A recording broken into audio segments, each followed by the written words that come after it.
1920, um ano de crise, de grande incerteza económica, política e social. Ainda assim, é então criada por 11 sócios a Companhia Portuguesa de Pesca.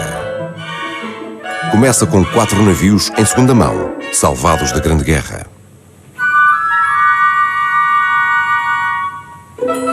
Chegou a ser a principal empresa de pesca de arrasto da Península Ibérica. Um legado que os descendentes dos fundadores carregam com orgulho. Foi, na época, quase que uma aventura avançar para a constituição de uma sociedade. Após a guerra, quer dizer, de 14-18, em que a Europa estava desfeita, em que se viviam dificuldades em quase todos os países europeus. E que Portugal não fugia a isso. Tinham o problema do carvão e, efetivamente, quer dizer, havia dificuldade na aquisição de carvão, quer dizer, no mercado estrangeiro. Tudo isso foram problemas que se levantaram e que não os levou a desistir. Quer dizer, eles sempre com a ideia firme que haviam de constituir a empresa, sempre com a ideia do êxito, que era um êxito que estou convencido que no íntimo deles era um êxito, quer dizer, para o país, ter uma grande companhia de pesca de arrasto em Portugal. Na margem sul do Tejo, em Almada, quase em frente ao padrão dos descobrimentos, resta agora muito pouco dessa grande empresa, próspera e autossuficiente, que durante 6 décadas deu trabalho a milhares de pessoas.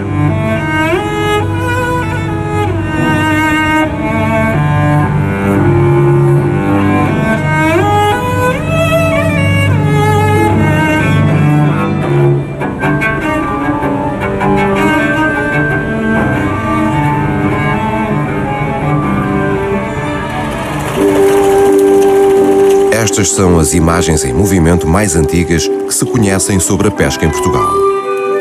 Datam dos anos 20 do século passado. Retratam a pesca da sardinha, tal como era então feita, apenas à força de vento e de braços, pelos pescadores de Sesimbra e Setúbal. São contemporâneas das descrições de Raul Brandão, de um Portugal dedicado ao mar. No distrito de Lisboa, havia então 12 grandes portos de pesca e apenas dentro e fora da grande baía do Tejo trabalhavam 300 embarcações.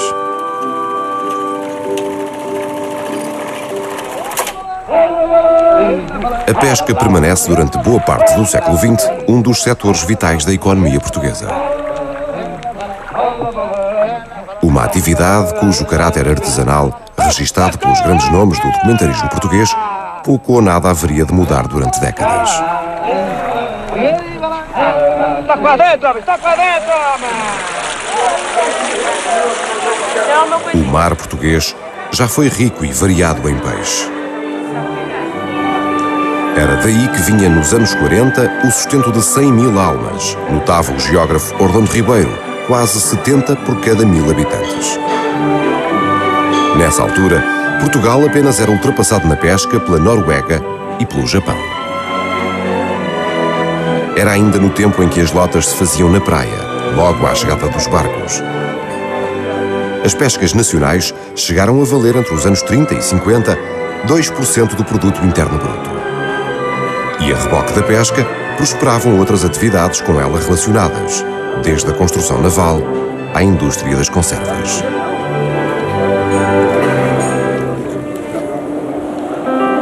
Em nenhum outro lugar a vida marítima se insinuava tanto pela terra dentro como no estuário do Tejo, notava ainda Orlando Ribeiro. A Almada, que hoje já quase não tem indústria, era no princípio do século passado uma próspera vila fabril, de gente operária. Em Cacilhas e ao longo do cais do Ginjal havia uma fábrica de conserva de sardinhas, outra de cortiça, armazéns das companhias de pesca do Alto e uma fábrica de óleo de figa de bacalhau. Isto morreu porque, com a ponte, este lugar deixa de fazer sentido, deixa de estar tão acessível, não é? Até aí o transporte era feito de barco, portanto tudo chegava de barco, tudo saía de barco. Com a inauguração da ponte, o tráfego passa a ser rodoviário e deixa de haver necessidade destes sítios perto do rio, deixam de fazer sentido.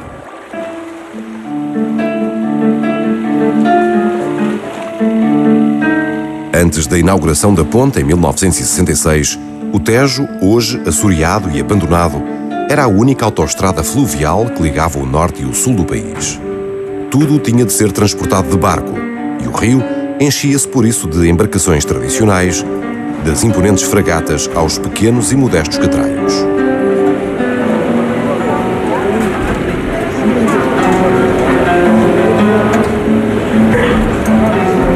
O tempo do Tejo cheio de fragatas, das descargas pela prancha, da estiva feita às costas por trabalhadores eventuais, prolonga-se assim até pelo menos aos anos 70. Tudo isto parece hoje já longínquo, mas há apenas uma geração era assim que era de uso, tal e qual como comer todos juntos, de um mesmo tacho.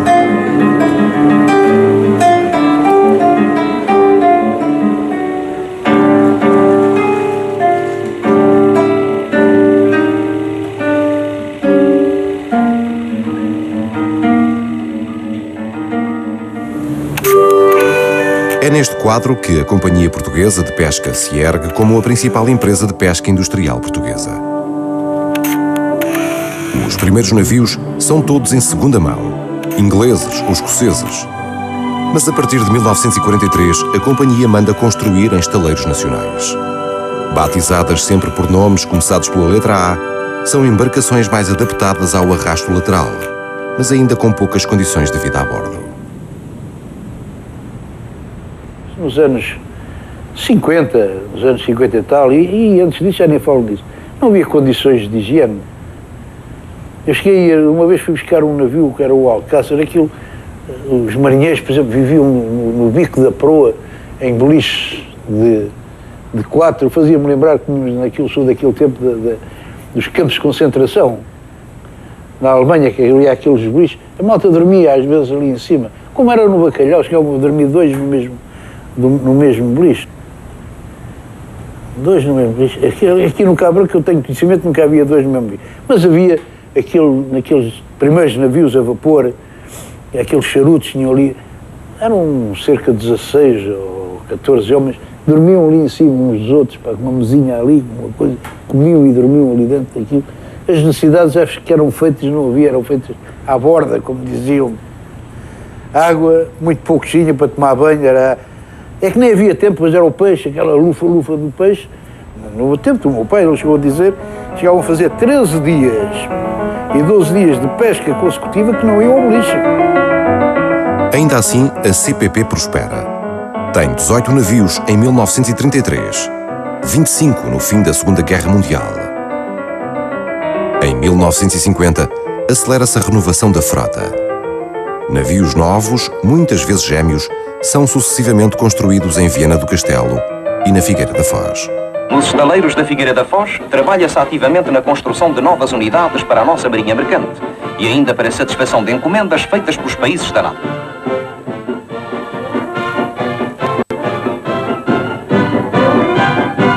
O Ministro da Marinha, Almirante Américo Tomás, procedeu à cravação de rebites em 4 navios costeiros. O novo arrastão a Rentela, depois da cerimónia da bênção, dada por Monsenhor José Lourenço Palrinhas, foi lançado à água com a solenidade do costume. O ato, justamente por se ter tornado habitual, é bem significativo da renovação da nossa marinha mercante e do apreço que hoje merecem no mundo os trabalhos realizados em estaleiros navais portugueses. Na base deste desenvolvimento de construção naval e também da CPP está um despacho do então Ministro da Marinha, Almirante Américo Tomás. Também foi determinante o financiamento externo concedido pelo Plano Marshall. A política de pescas do Estado Novo assentava de resto em conceitos de direitos históricos adquiridos, de protecionismo e de um absoluto controle político dos mercados.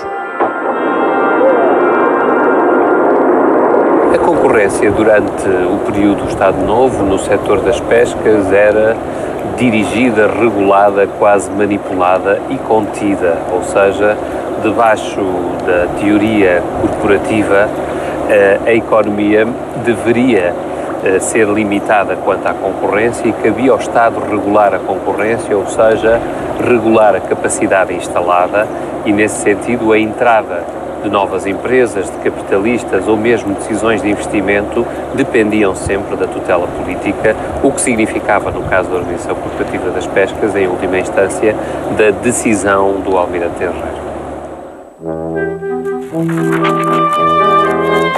A Companhia Portuguesa de Pesca também conheceu maus momentos. O pior de todos terá sido o naufrágio do Açor, em 1954, no Cabo Raso.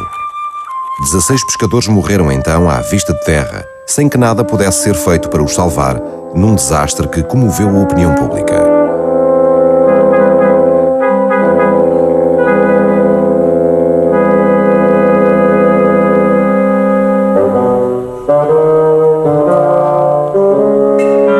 Como empresa, a CPP sobreviveu de resto a vários outros naufrágios, incêndios e avarias de mar e sempre conseguiu renovar a sua atividade. A construção de novos navios nunca foi interrompida. É outra memória desse tempo, este meio casco, que estava em exposição permanente nos estaleiros da Figueira da Foz. A gestão da empresa, que se manteve sempre uma sociedade por cotas, esteve durante essas décadas de expansão entregue à família Moreira Rato. O último dos irmãos a liderar a companhia, Tito Moreira Rato, era um gestor particularmente ativo, interessado e presente. A CPP esteve sempre muito bem entregue. Esteve entregue a homens que a fundaram, ou descendentes deles, os Moreiras Ratos, por exemplo. Primeiro era o comandante Moreira Rato, que era oficial da Armada, que era um indivíduo muito interessado no assunto. Depois faleceu e foi substituído pelo irmão. O irmão era o chefe do pessoal da companhia na 24 de julho, a sede da companhia era na 24 de julho, e ele também foi um indivíduo muito interessado, dedicado à companhia às 5 da manhã, 5 e meia da manhã, estava ali sempre perto dos navios, para começar a vender, para assistir à venda do peixe, era um indivíduo interessado. Portanto, a companhia se engrava bem. Tendo-se estabelecido no Olho de Boi, frente a Lisboa, logo em 1925, a CPP acabou por ocupar quase meio quilómetro ao longo do rio. Era um pequeno mundo à parte, fervilhante de atividade, à espera de ser descoberto pelas crianças que ali cresceram. A gandaia dos romances do escritor almadense Romeu Correia. Esta casa evoca-me, obviamente, as recordações de quem aqui nasceu e de quem aqui foi criado, não é? Num ambiente muito específico de meados do século XX. Os anos 50 e os anos 60 foram anos muito pujantes de muita vida nesta zona ribeirinha devido à atividade da Companhia Portuguesa de Pesca. Eu nasci aqui e aqui fui criado porque tanto o meu avô como o meu pai eram funcionários da empresa. Gostávamos de se ir andar pelas oficinas, recordo-me ainda dos cheiros da fundição, uma das secções de grande importância na empresa, na área da metalúrgica, os cheiros da mecânica, da parte da mecânica, os motores a serem desmontados, as peças, os operários nas diferentes especialidades. A empresa era tão importante sob o ponto de vista metalúrgico que tinha uma secção que reparava as limas, por exemplo, reparava e reformulava baterias. Havia uma fábrica de redes.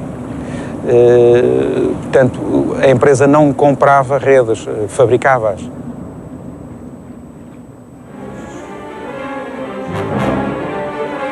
A indústria naval teve tanta importância no Concelho de Almada que, anos depois da falência da companhia, a Câmara Municipal resolveu instalar aqui um museu. Assim se preservou uma importante memória das artes e ofícios relacionados com a pesca e com a construção naval.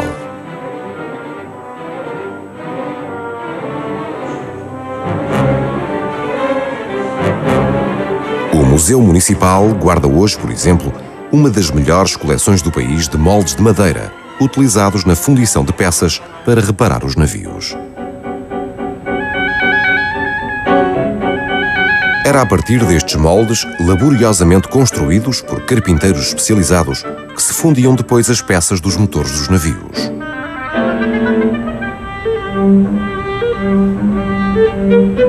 E na CPP fazia-se de tudo, da hélice maior ao rotor mais delicado. Estes moldes são agora memórias de um outro tempo, um tempo de trabalho paciente, um tempo de competência gerador de riqueza.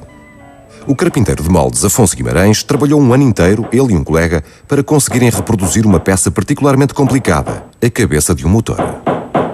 As cabeças do motor, de qualquer outro motor, variou-se, partiu-se e não havia no mercado. Então foi proposto em reuniões que nós fizéssemos o molde dessa cabeça de motor. Portanto, eu mais o oficial a trabalhar diariamente de serão, porque havia uma certa urgência, levámos um ano, foi o que ficou registrado, levámos um ano a trabalhar nesse molde dos dois e depois foram fundidas várias cabeças para ir substituído para esses navios. A fundição, onde essas obras de arte da tecnologia naval eram depois passadas para o metal, também ainda existe. Está abandonada há 30 anos.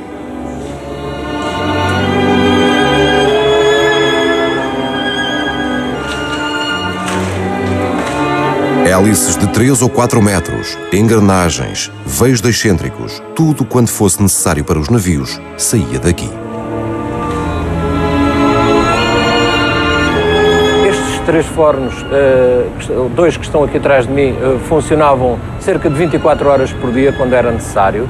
Nesta fundição eram executadas desde a mais pequena peça à peça de maior dimensão, como o caso, por exemplo, dos hélices de propulsão dos navios. Eram usadas caixas de molde que eram executadas por moldes em madeira. A companhia era autossuficiente, praticamente, em termos de fundição e de reprodução de peças.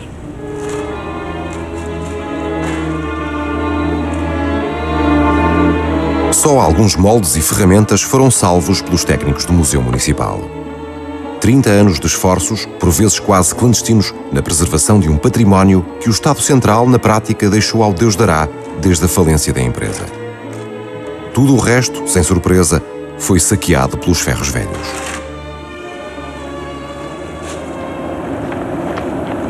Para os operários que aqui trabalharam, é por isso uma dor de alma ir até ao Olho de Boi. Armando Claro, por exemplo, foi fundidor. Começou a trabalhar na CPP aos 15 anos e ali levou uma vida inteira, uma vida de operário responsável. Tive aqui 35 anos a trabalhar. Quando cheguei aqui eu vejo isto, assim, porque aqui, quando eu andava aqui a trabalhar, se tivesse aqui um bocado de desperdício no chão, apanhava-se, não se deixava cá, um bocado de desperdício. Aqui em cima da areia, não, papéis, cartuchos, coisa assim do género, isto era muito aciadinho, muito aciadinho. Agora a gente era aqui e vê aqui este terremoto, tudo partido, o que é que se há de fazer? É uma tristeza. Sinto-me triste. Eu moro aqui perto e muitas vezes não venho cá abaixo, já para não ver isto. A única máquina do tempo da CPP que hoje ainda funciona é esta ponte rolante. Terá mais de 50 anos. Está instalada na antiga caldeiraria, agora alugada a uma pequena empresa metalomecânica que faz e repara hélices. Essas máquinas, todas elas, já a única é a ponte. Porque aqui na caldeiraria, na fundição, também não está lá nada. Está lá E a mecânica, o que há lá, nada funciona. Havia saca-focados, havia calandras, havia tornos, havia parte aqui de forjas também, portanto, que hoje já não está cá nada.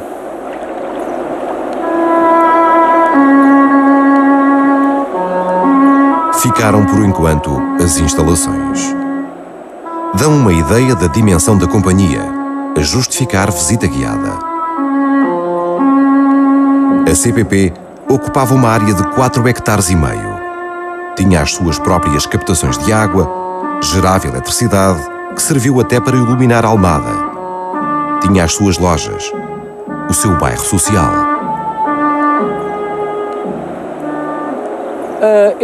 Esta entrada é a entrada do bairro social da CPP. Foi um bairro construído para os funcionários que tinham maior caráter de permanência aqui na empresa. Inclusivamente tinha uma habitação que era ocupada pelo administrador. Esta é a central elétrica que fornecia energia à companhia. No resto do chão teve o primeiro gerador industrial que forneceu força motriz para as máquinas poderem trabalhar.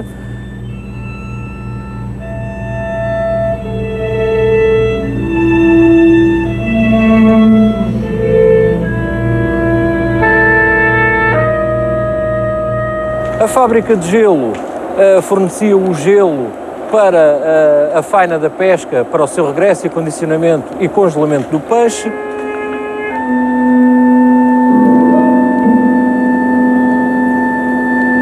A companhia tinha uma tal dimensão que justificava a instalação de um posto da Guarda Fiscal em permanência nas suas instalações.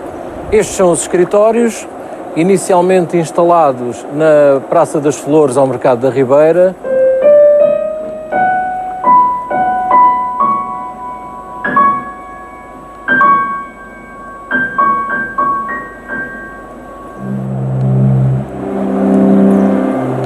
Este é o edifício central. No piso térreo tínhamos a oficina mecânica e ferraria.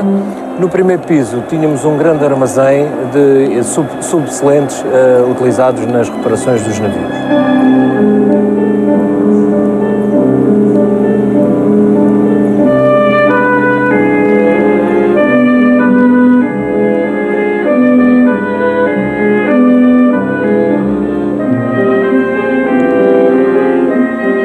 Mais à frente temos a oficina de funileiros. A outra instalação mais pequena e todas as que se seguem, construídas de uma forma um pouco mais anárquica, são pequenas oficinas. Esta tem importância porque era a oficina onde eram afinados os injetores diesel, que obrigavam um know-how muito específico e uma boa formação dos trabalhadores. Este é o cais da companhia. Ele foi aumentado 2 vezes por necessidades de colocação, por exemplo, do carvão que abastecia as máquinas a vapor. Este guindaste que nós aqui temos mostra a dimensão da empresa e a qualidade dos seus trabalhadores, uma vez que, pela necessidade de transportar pesos de grande tonelagem, eles acabaram por construir o próprio guindaste. Para alimentar este pequeno mundo, e como o pescado vai rareando na costa portuguesa, os navios da CPP vão cada vez mais longe. Tornam-se uma presença constante ao largo do Cabo Branco, em águas que os pescadores portugueses já frequentavam desde o século XV. Desde tempos imemoriais que nós fomos sempre grandes consumidores de pescado, e há registro até, não só em relação à qualidade do nosso pescado da nossa costa, mas também das atividades que os portugueses desenvolviam fora da nossa costa. E a pesca longínqua, por exemplo, desenvolvida na costa de Marrocos e depois, enfim, por aí abaixo, sempre foi muito, muito importante, quer socialmente, quer economicamente. Em meados do século passado, os portugueses chegaram a trabalhar no Cabo Branco com mais de 50 navios. Para ajudar no esforço de pesca, os fundos foram até levantados por um oficial da Armada Portuguesa. No mar da Mauritânia, pescava-se então até mais não poder. Chegavam-se a fazer lances monstros, pargo russo, 5, 6, 7 toneladas, às vezes o peixe apodrecia ali. Com o calor, não havia mãos para guardar o peixe todo. Trabalhavam noite e dia, os marinheiros trabalhavam noite e dia, e até o navio estar e ficar recarregado, porque quando ainda não tinham acabado, depois que estava no convés, já estava outra vez outra quantidade de peixe para ser recolhida pela rede. Florindo Eusébio conseguiu assim abrir o seu restaurante. Guarda ainda muitas memórias desse tempo. Por exemplo, quando a pesca não corria de feição, alguns capitães iam até às águas baixas e pouco fiscalizadas mais a sul. Era o chamado Mar dos Malucos. Chamavam o Mar dos Malucos, que aquilo já perto de terra de Ácar. Ele mandava apagar as luzes todas do navio, só nem fumar tão pouco deixava ninguém fumar. Aquilo era, ele fazia um arrasto ali com viagens enrascadas, até o navio às vezes batia em seco, termina lá a bater em seco na areia e safava, depois navegava para fora. Era sempre ali, ele ia desenrascar ali viagens com 30, 40 toneladas de peixe, pronto, pargos e garopas e o melhor peixe que havia. A Companhia Portuguesa de Pesca comemora nesta aparente prosperidade 50 anos de existência. Como era da praxe, houve discursos, comenda, prémios para os melhores pescadores. Vão longe os tempos da dureza das descargas de carvão, das pinturas de porão em condições duríssimas. A CPP é nessa altura uma boa empresa para trabalhar, mesmo para os mais humildes funcionários. José Mateiro foi calafate. Tem agora 74 anos. Ainda guarda as suas próprias ferramentas e demonstra com mestria a arte de pôr estopa. Lembra-se que quando começou a trabalhar como aprendiz, o salário não era nada mau. Naquela altura ganhava o ordenado do oficial calafate era 50 escudos e eu ganhava 45, 46, não era mau. Para a época, e eu como solteiro então não queria saber. Parecia um pipi naquele tempo.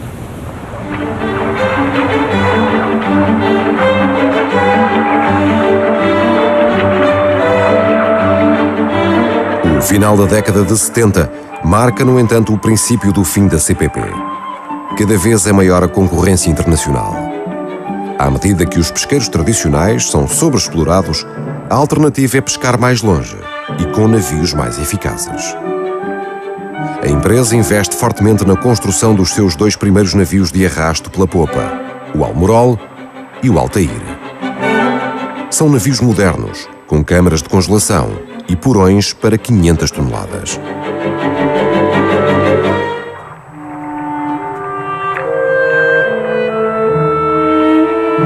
Estes arrastões são concebidos para 10 meses de campanha na costa da Namíbia e da África do Sul, operando a partir de uma base que a empresa, entretanto, também cria em Moçambique.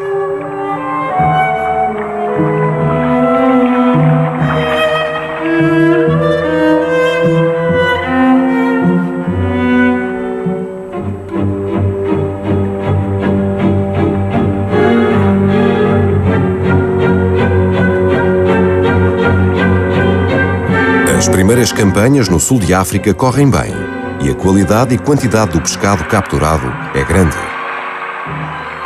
Mas os portugueses não estavam habituados ao consumo de peixe congelado. O Estado ajuda e surgem então os anúncios da televisão da Menina Pescadinha, concebidos pelo realizador Mário Neves para a agência Sonarte. Quando crescer quero ir para filetes. Está bem, mas o que importa é que venhas a ser uma boa pescada. Cozida, frita ou assada, mas uma pescada congelada. Olha o papá. O futuro da nossa filha está assegurado. Foi declarada a congelação geral. Será melhor e mais barata do que os nossos pais. Congelada como eu, nunca cheiras a fênica e não ficas moída. Agora vai para a escola. Peixe congelado, alegria no cozinhado. Menina Pescadinha indica algumas virtudes do peixe congelado.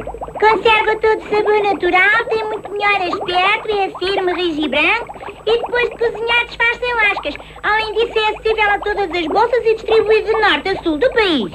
E agora digam em coro comigo, peixes de todos os mares, congelai-vos!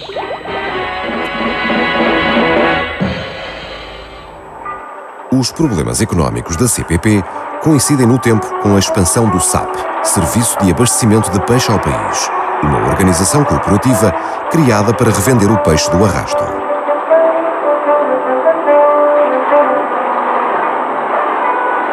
As icónicas carrinhas de chapa ondulada e com uma mulher ao volante promovem de facto o consumo de peixe pelas aldeias mais remotas. Mas a regulação dos preços, a que o Estado também obriga, faz com que em 1967 os resultados finais da produção sejam negativos, como assinala o relatório e contas da companhia. O desequilíbrio de contas agrava-se nos anos seguintes. No início da década de 70, o Banco Borges Irmão entra em força no capital acionista. Na CPP não havia experiência em fazer letras e livranças, mas também isso iria mudar. Praticamente era um dos poucos, se não o único, que sabia preencher corretamente uma letra e as livranças. Não é? No ano em que eu entrei, ou perto disso, num ano apenas, havia empresa que praticamente não tinha dívidas aos bancos e essas coisas, não é? No fim do ano já tinha qualquer coisa como 50 mil euros, assim, um número muito grande para a época, não é? Foi muito acentuado e muito rápido a degradação da empresa em termos financeiros e de maneira que passámos era o pão nosso de cada dia, perdão a expressão, de passarmos sistematicamente a reformas de letras e livranças, não é? Pagava-se a livrança ou pagava-se uma livrança com uma nova livrança, não é? É neste contexto de dificuldades económicas que se dá o 25 de Abril, recebido com entusiasmo em Almada, terra de fortes tradições republicanas. Na CPP é criada uma comissão de trabalhadores que negocia aumentos e melhores condições sociais. Criam-se balneários, refeitório, sonha-se com uma empresa modular. Uma das coisas que nós procurámos junto à administração na altura foi criar um caderno reivindicativo, nomeadamente todos de caráter social. Ou seja, um pequeno aumento dos vencimentos, questões que tinham a ver com a nossa refeição, questões que tinham a ver com a nossa saúde, nomeadamente quando estivéssemos na situação de baixa, que a empresa pudesse contribuir com o resto, com o excedente para computar o vencimento, portanto, do trabalhador, que na medida em que, quando o trabalhador na realidade está na situação doente, é quando mais necessita, quando mais encargos tem, mais despesas tem, e era lógico que a empresa tivesse o seu contributo. Portanto, ao elaborar um caderno reivindicativo, foi apresentado à empresa e praticamente todo ele foi aceito na íntegra. Mas o processo revolucionário em curso, o famoso PREC, teve consequências inesperadas na CPP. Os anos que se seguem ao 25 de Abril decorrem no olho de boi de forma muito diversa da ansiada pelos trabalhadores. Torna-se habitual ver a frota parada no Tejo e os navios todos atracados, de braço dado, paralisados por uma ou outra razão. As lutas político-partidárias que então dividem a sociedade portuguesa têm reflexos imediatos na empresa. A produtividade diminui e as dificuldades económicas aumentam. Em 1975, o governo de Vasco Gonçalves decreta mesmo a intervenção do Estado, por considerar que a falência da CPP poria em risco o abastecimento do país. A empresa será depois nacionalizada, em 8 de julho de 1976.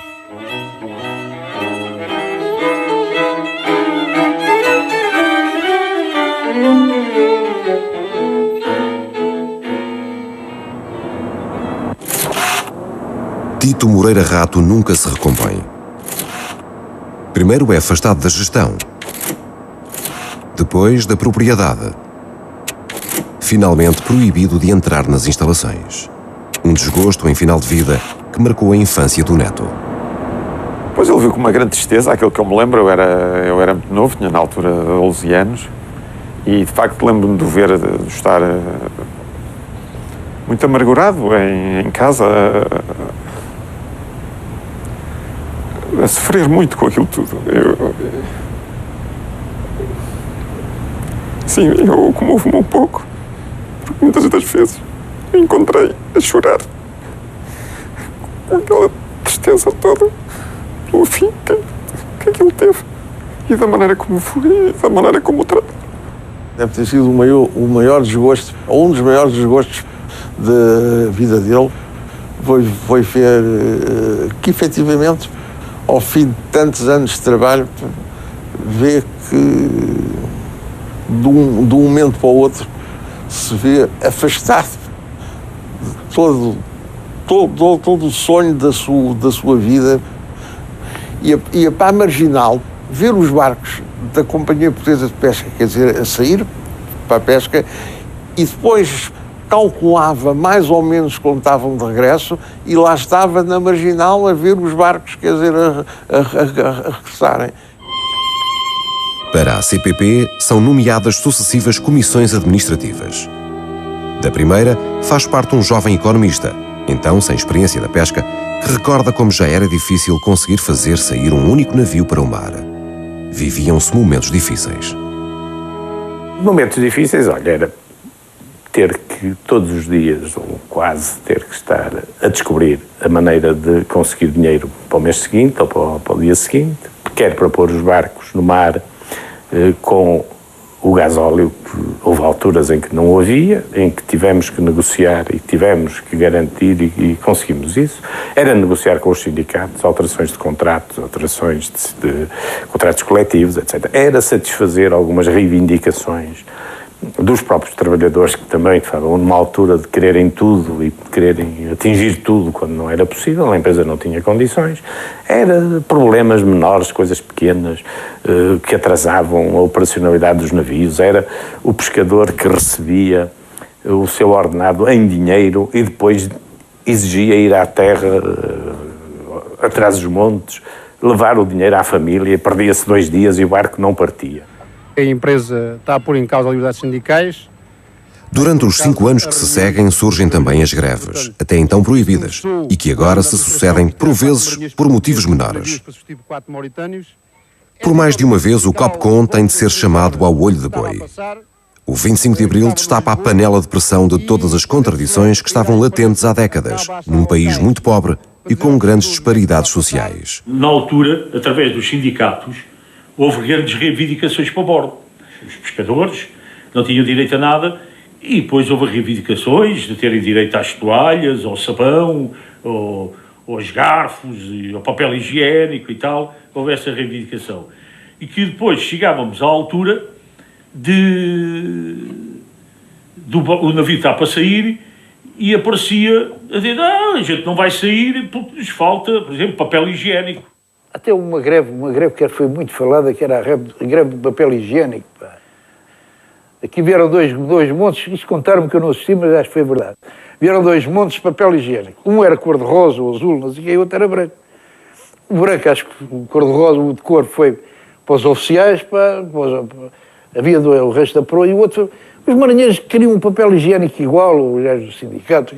Eu lembro essa greve... Não é justo assacar aos trabalhadores da CPP, da Companhia Portuguesa de Pesca, a responsabilidade pela falência da empresa após o 25 de Abril. Como é óbvio, e como seria de esperar, as pessoas fizeram uma série de reivindicações porque passavam mal, porque viviam mal e aproveitaram a oportunidade. Quer dizer, o que é que se podia esperar? Nada. Nada ao contrário disto. Depois é preciso ter em conta que a companhia estava numa situação económica difícil quando foi o 25 de Abril, a companhia tinha um atraso tecnológico muito grande quando foi o 25 de Abril, continuava a pescar com arrasto lateral, quando a maior parte dos navios de pesca, nossos concorrentes pescavam pela popa, com navios oficinas, que nós praticamente não tínhamos, nem nunca chegámos a ter. A comercialização do pescado era outro problema. Até aos anos 80, o peixe dito refrigerado era vendido como fresco, apesar de estar conservado em gelo, por vezes por mais de 3 semanas. Quando a companhia quis vender o peixe como congelado, esta prática apenas passa a ser efetuada fora da doca pesca por intermediários sem escrúpulos. A forma como são fixados os preços em lota e como era tabelado o peixe congelado também prejudicam muito a CPP.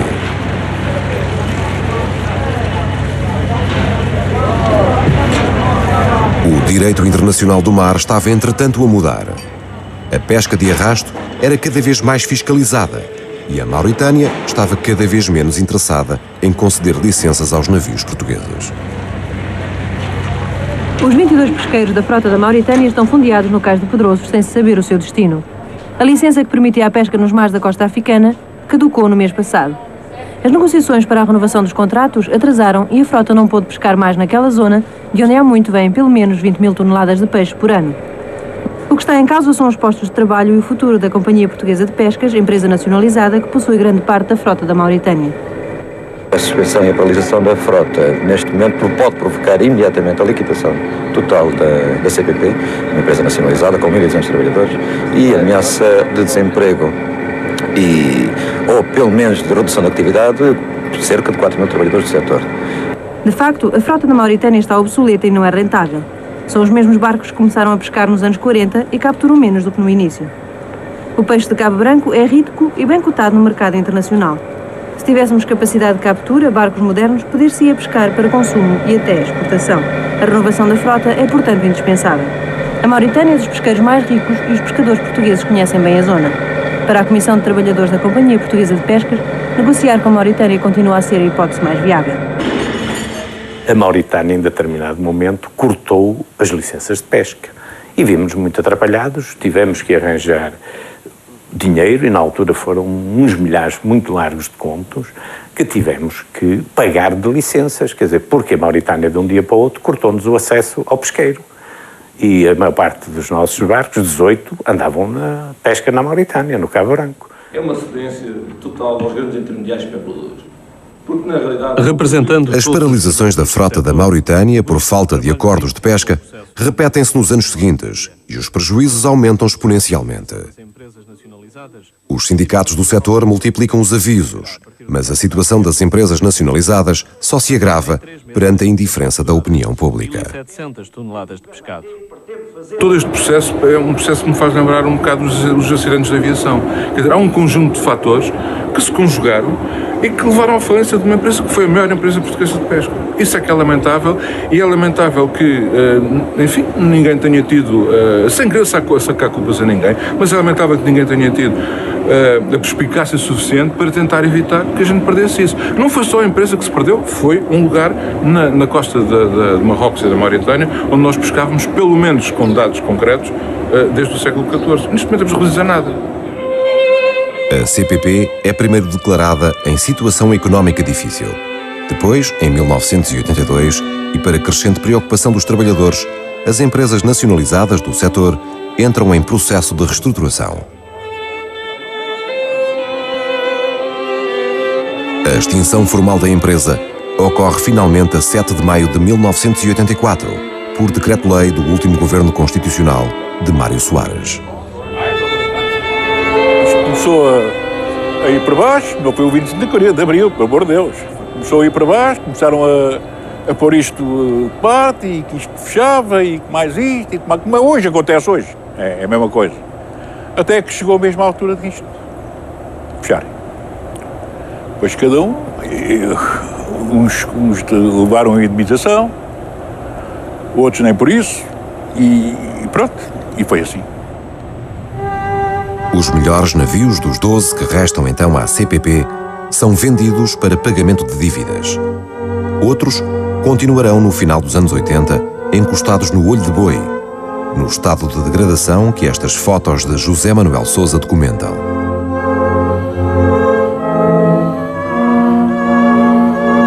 Acabam por ser todos desmantelados.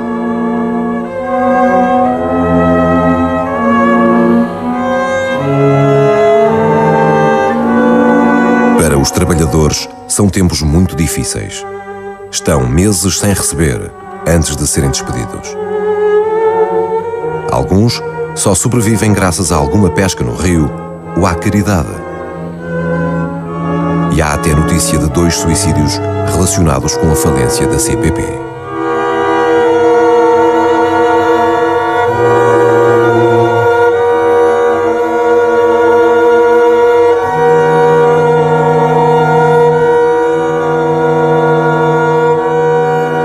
Eu passei fome. Eu nunca pensava, depois de ter vivido sobre esse bimbo de combadão, passar fome quando era miúdo, e depois do 25 de Abril passar fome outra vez, por causa desse Sr. Márcio Soares. Então, e como é que sobreviveu? Contrabando. Que é quando passava, às vezes passava, ela ia. Eu ao sábado ia com ela também, para ajudar a trazer as coisas. Eram os chocolates, o contrabando era chocolate. Era isso. Lembra-se dos chocolates, mas era isso. Já tínhamos muitos fregueses, ajudavam a gente. E sabe o que é que eu fazia lá ao almoço?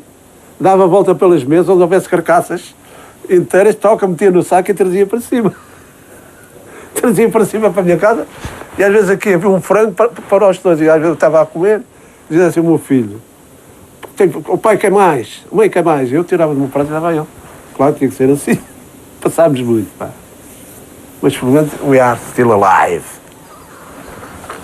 Não é nada. Não é este o fim da história. 28 anos depois, o espaço da antiga Companhia Portuguesa de Pesca continua formalmente a ser gerido pelo Estado.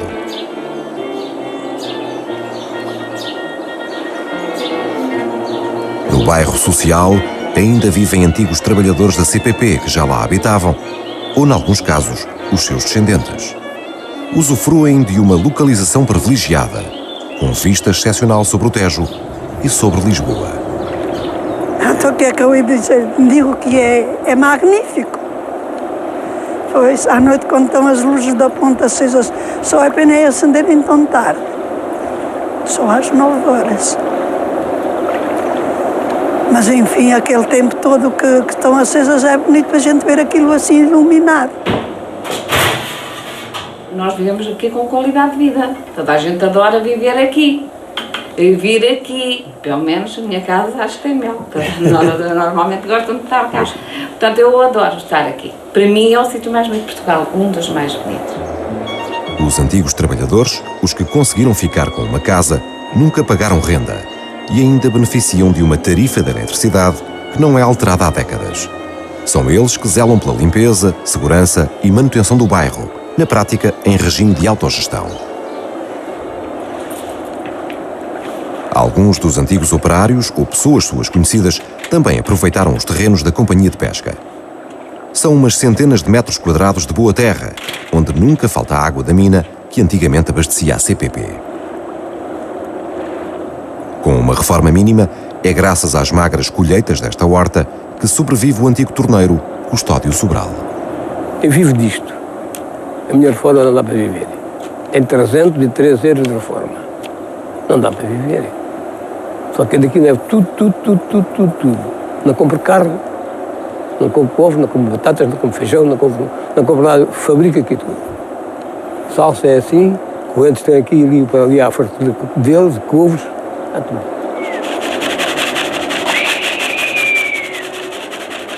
Artur Oliveira mantém aqui um galinheiro, num pequeno terreno que agora o ajuda a espairecer.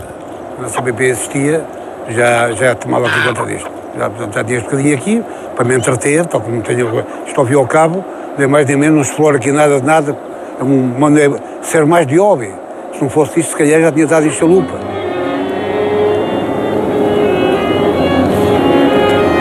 Alguns trabalhadores também conseguiram autorização para ocupar partes das antigas instalações fabris. O carpinteiro de moldes Afonso Guimarães vai assim fazendo os seus trabalhos num antigo armazém. A gente vai pagar renda, além de nunca termos pago, porque as condições eram essas. Hoje até a maioria é reformada e com reformas de ideia. Nunca foi pago, íamos pagar a renda a quem, nem ninguém se atreve. Nós é que fazemos as obras, é levantar telhado, é fazer casas de banho, porque isto era construções muito antigas. Se nós não fôssemos a fazer as obras, isto já tinha caído tudo. Outros espaços fabris foram, entretanto, alugados a pequenas empresas ou simplesmente ocupados, em regimes de legalidade muito diversa. O resto está mesmo ao abandono. Este caos fundiário tornou-se assim um exemplo da falência de quase 30 anos de gestão pública. É o espelho dos nossos governantes da administração central, porque eu penso que os diferentes governos que passaram pela governação nacional não tiveram competência para olhar para aquilo que era a produção nacional por um lado e não a deixar morrer.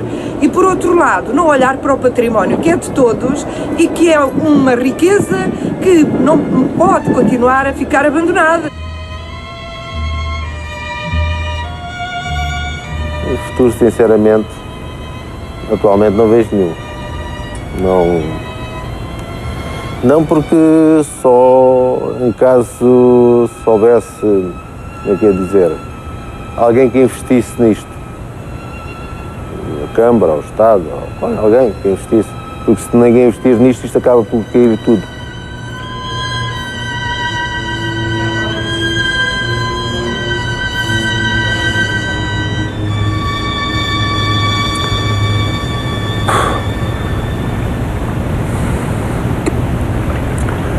Por vezes dá vontade até de chorar, porque vim para aqui em criança, perdi aqui a minha vida a trabalhar, eu em colaboração com muitos companheiros como eu, e hoje ver este património degradado tal como está, e na altura alertarmos o poder político que as consequências que traziam vinham a ser estas.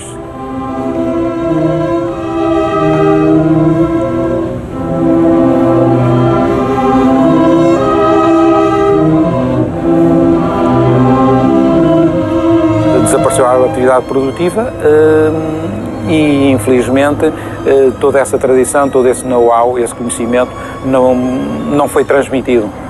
Salvo raras exceções, não foi transmitido e perdeu-se, definitivamente, assim como muita coisa, infelizmente, no nosso país. No tempo do nosso professor Agostinho da Silva, chegámos a conversar para pensar um projeto global, um projeto integrado para a Companhia Portuguesa de Pescas no pós-atividade voltada para as pescas. E chegou a haver uma ideia muito interessante de um centro de investigação do oceano, dos mares, e isso associado a ateliês de arquitetura, a oficinas voltadas também para a reparação naval, para o desenho de embarcações, etc. Houve muitas diligências, mas tudo foi ficando para trás, tudo foi ficando adiado.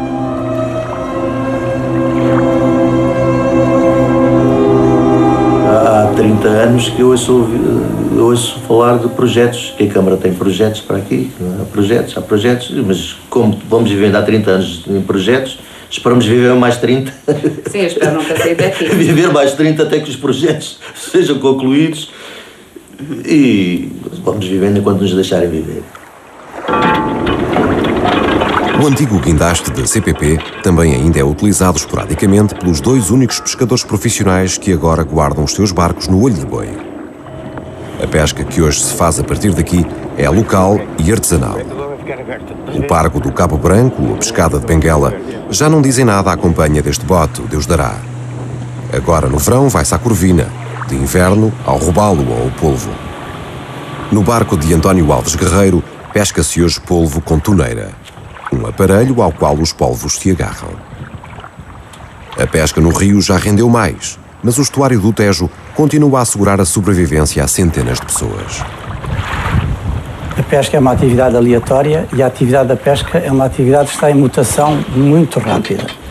As empresas ou se adaptam às novas condições ou dificilmente sobrevivem.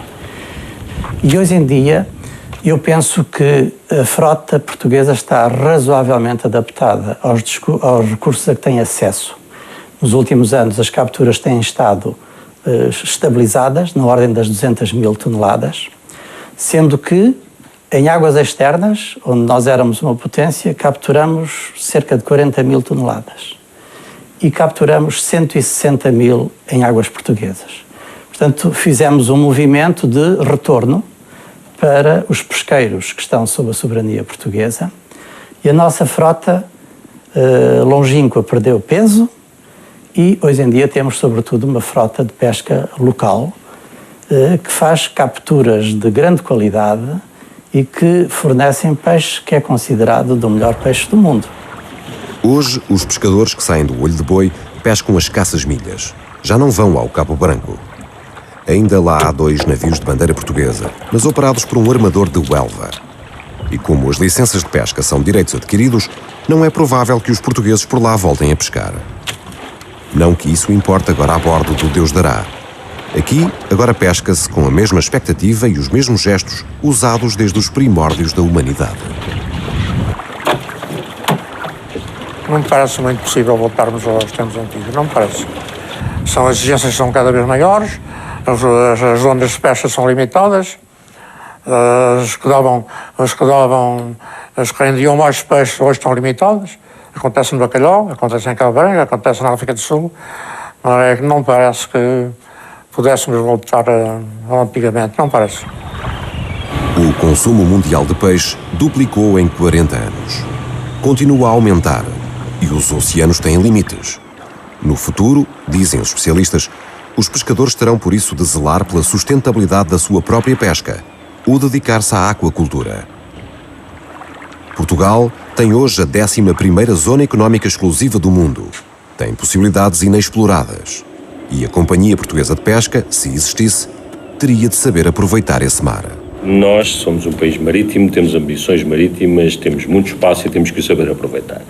Espero bem que sim, mas penso que não poderá ser nos moldes que era a Companhia Portuguesa de Pescas. Portanto, nós, hoje, que todos querem fazer aproveitamento dos seus recursos, estamos numa situação em que há que fazer uma governação capaz desses mesmos recursos. Ou seja, temos que ter uma dimensão adequada de pesca àquilo que existe. Mas quando eu digo que espero que sim que tenha, estou a falar noutras oportunidades, como seja, por exemplo, a aquacultura. Portugal pode não ter uma companhia portuguesa de pescas com muitos navios que vão fazer a sua pesca longínqua, mas pode ter uma companhia portuguesa de pesca com muitos meios capazes de fazer um desenvolvimento adequado à aquacultura. Portanto, por aí acho que teremos a mesma base da indústria da pesca, não teremos uma empresa com as mesmas características. Mas tenho a certeza que poderemos trabalhar nesse sentido, saberemos com certeza ao longo de um período que vai ser necessariamente largo, criar as condições para que isso aconteça.